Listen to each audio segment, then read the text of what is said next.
Opa! Grande abraço para você, Santiago Lourenço, para os amigos ligados no Rápido no Ar. Tem muitas informações esportivas hoje, hein? A gente começa falando da Internacional. Ontem eu bati um papo com o Miguel Bianconi. Ele falou muito a respeito da expulsão dele na partida de volta contra o Marcílio Dias, quando ele sai do campo de ataque e acaba empurrando o Felipe Baiano.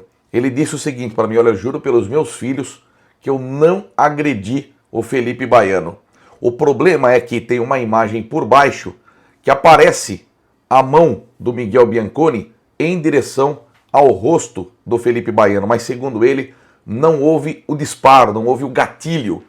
E a própria súmula acabou ajudando o Miguel Bianconi, porque o árbitro Murilo Ugolini, que foi bastante criticado, bastante criticado por todos os torcedores pelo que fez, ele relata que houve força desproporcional. Então ele não usa a palavra agressão. Então desta forma o Miguel Bianconi pode escapar de uma punição maior. Outro problema também que foi levantado ontem no Pimba nos Esportes e por companheiros de imprensa é que mesmo expulso, o Miguel Bianconi volta para o campo para reclamar da arbitragem, enfim. Vamos aguardar.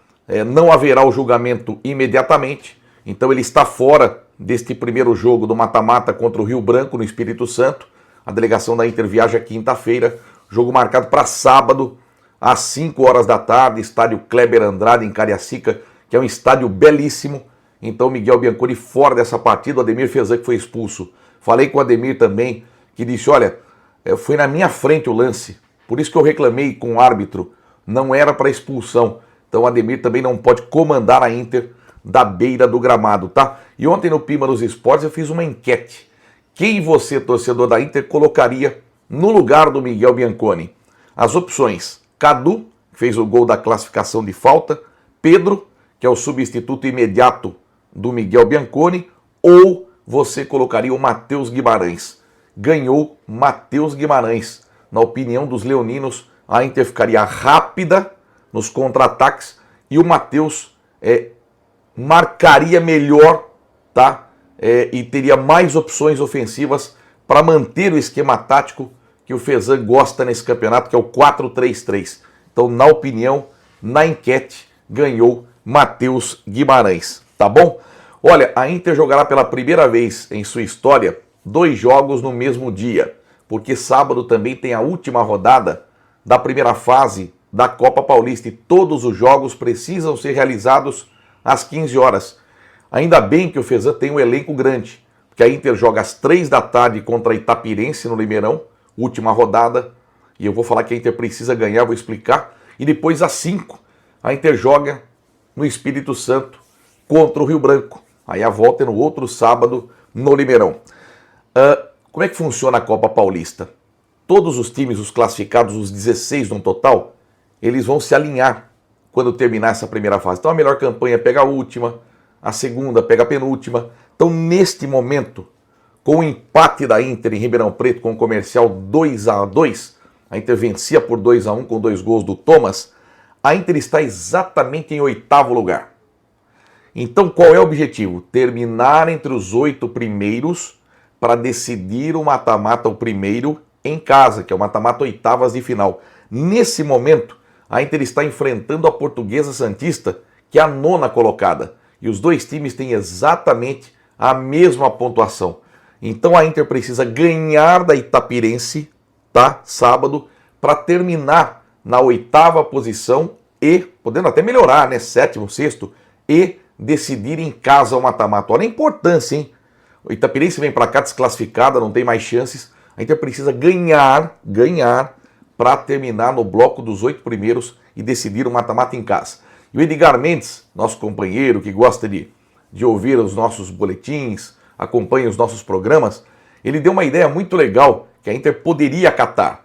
Fazer um telão, colocar um telão no Limeirão, porque quem fosse assistir Inter e Itapirense já ficava no Limeirão e acompanhava Rio Branco e Inter pelo telão, sentado na arquibancada, sentado na cativa.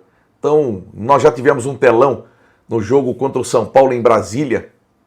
Ontem o Miguel Mendes lembrou disso e foi muito legal, repercutiu. por que não colocar esse telão sabadão no Limeirão? Quem for ao Limeirão às 3 da tarde acompanhar Inter e Itapirense, já fica para ver o jogo da Inter com o Rio Branco. Boa ideia, hein? Acata Danilo. Seria muito legal. Falando em Danilo, presidente bravo com o número de cartões vermelhos que a Inter vem recebendo, né? Então, nos últimos jogos, o Wallace expulso contra o União São João, Miguel Bianconi expulso contra o Marcílio Dias, o próprio Fezan também expulso contra o União e contra o Marcílio Dias. Tá bravo, anda bravo o nosso Ademir Fezan. E também agora o Vinícius Leite, rapaz. Na partida contra o Comercial, do nada, ele ofende o árbitro, pelo menos foi o que ele relatou na súmula. O Caio Henrique, que foi o árbitro da partida, e aí o Vinícius Leite é expulso e não pode jogar na partida de sábado contra a Itapirense. Vamos ver quais serão os dois times que o Fezan colocará em campo. Eu acho que ele vai usar muita base no sábado, muita base, e depois, obviamente, ele vai com força máxima, entre aspas, né, porque não tem o senhor Limeirão nesta partida. Falando em base, parabenizar o Sub-20 da Inter, que conquistou a classificação para a segunda fase do Campeonato Paulista. Que vitória ontem, 3-1 contra o Aguaí. No primeiro tempo a Inter já fez 3-0 para ficar tranquila, né? Então gols do Thiago, do Pedrinho e do zagueiro Nicolas Dutra. Então a Inter terminou com a 28ª melhor campanha. 3 grupos de 16, passavam os 10 melhores de cada grupo, mais os 2 melhores 11º. A Itapirense, que estava no grupo da Inter, conseguiu uma das vaguinhas de melhor 11º, porque acabou ganhando do São Caetano no ABC. Então a Inter terminou com a 28ª campanha de 32 classificados. E vai pegar o 5º colocado, que é o Sport Clube São Bernardo.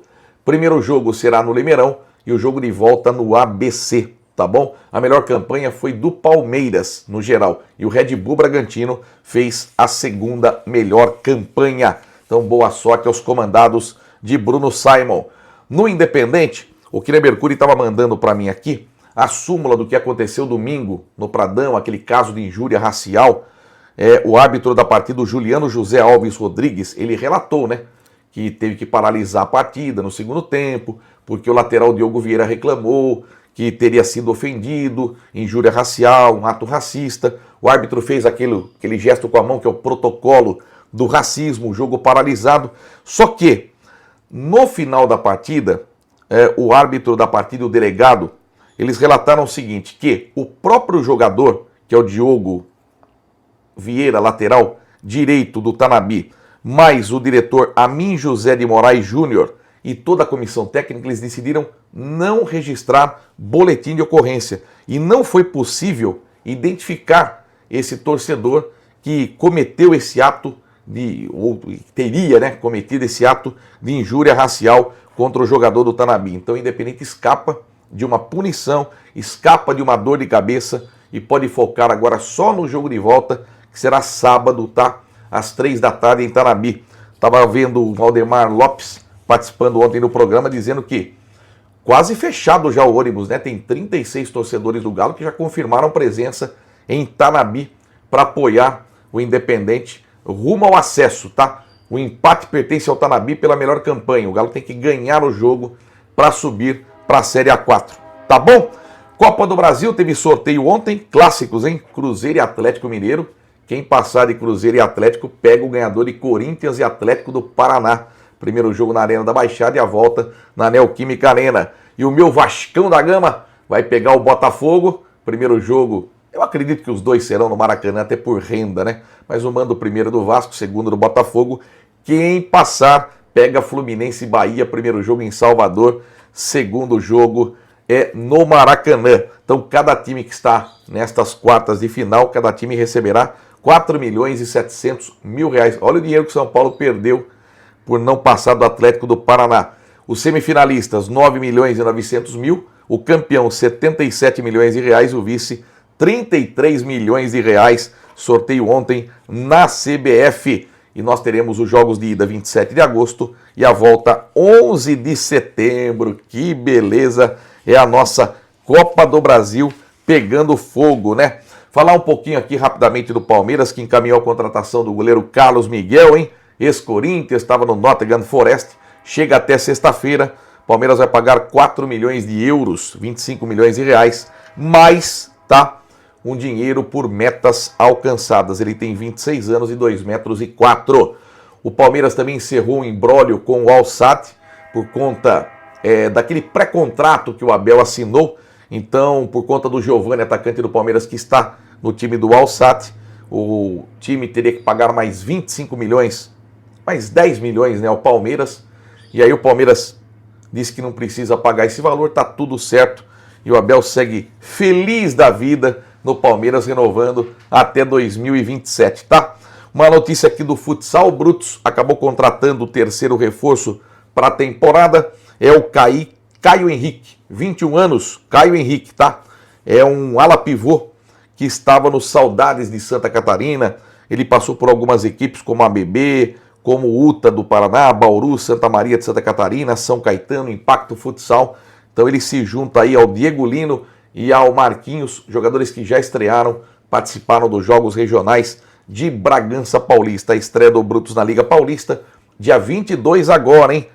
Na sexta-feira, 8 da noite, no ginásio Ayrton Senna em Itapetininga, contra o time da casa. Também vão participar Barão de Mauá, Dracena, Marília e Botucatu. É um campeonato curto de apenas 6 equipes. Quero aproveitar e mandar um grande abraço para a limeirense Aninha, zagueira do São Paulo, que foi campeã paulista sub-15. A menina foi revelada na escolinha de futebol do Limeira Futebol Clube, pelo Renato Cetim, pelo também Osmar Cetim.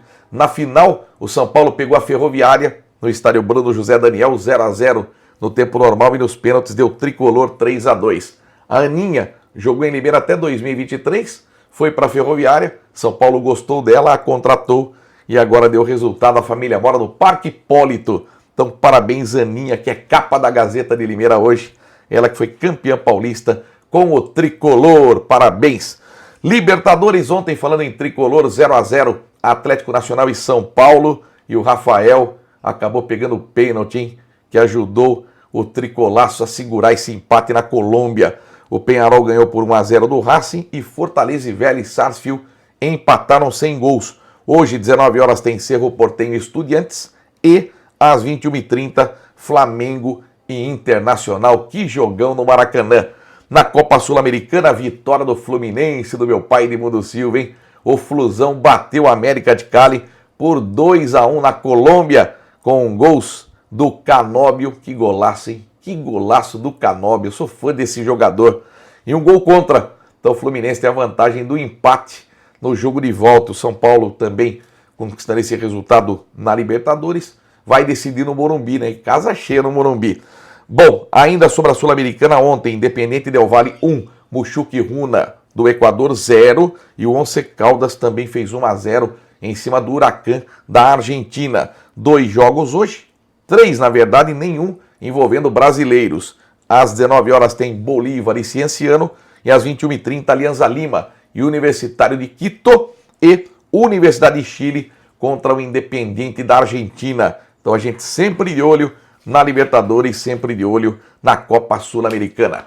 Tá bom? Olha, amanhã, sem falta, a gente vai falar da base da Internacional, o Sub-15, que conquistou uma excelente vitória, ganhando do Grêmio Prudente em Santa Bárbara do Oeste por 2-1. A Inter está classificada para a terceira fase. Amanhã nós vamos mostrar aqui o gol do Aislan, vamos mostrar o gol do Leander, vamos falar também do Sub-17, que conquistou uma vitória espetacular contra o Mirassol em Santa Bárbara do Oeste, 2-0, 2 gols do Maranhão. Nós vamos mostrar os gols do Maranhão também. E olha só um resumo rápido. Inter é líder do Sub-15 e aí vão jogar Grêmio Prudente e Novo Horizontino. A Inter fecha essa segunda fase jogando em Rio Preto contra o América. O América que perdeu todos os jogos até agora, inclusive no Ribeirão por 3-0. O Sub-17, se ganhar do Monte Azul, sábado em Monte Azul, termina com uma das melhores campanhas entre os terceiros classificados, tá? Os terceiros melhores. Então a chance de classificação é grande, desde que vença em Monte Azul no sábado. Amanhã a gente traz toda a matemática, tá bom? Dá um like aí se você gostou, me siga no Instagram, no Edmar Pimba, passamos do 15K, muito obrigado pelo carinho, e se inscreva no canal do YouTube Edmar Pimba. Grande abraço, amanhã a gente volta. Essa camisa aqui atrás é a retrô comemorativa, né, do Remo. Um abraço ao diretor do Remo, esqueci o nome dele, rapaz, ele me deu em Portugal essa camisa e faz parte da minha coleção. Um abraço a todos de Belém do Pará, em especial aos torcedores do Remo. Amanhã a gente volta. Pimba!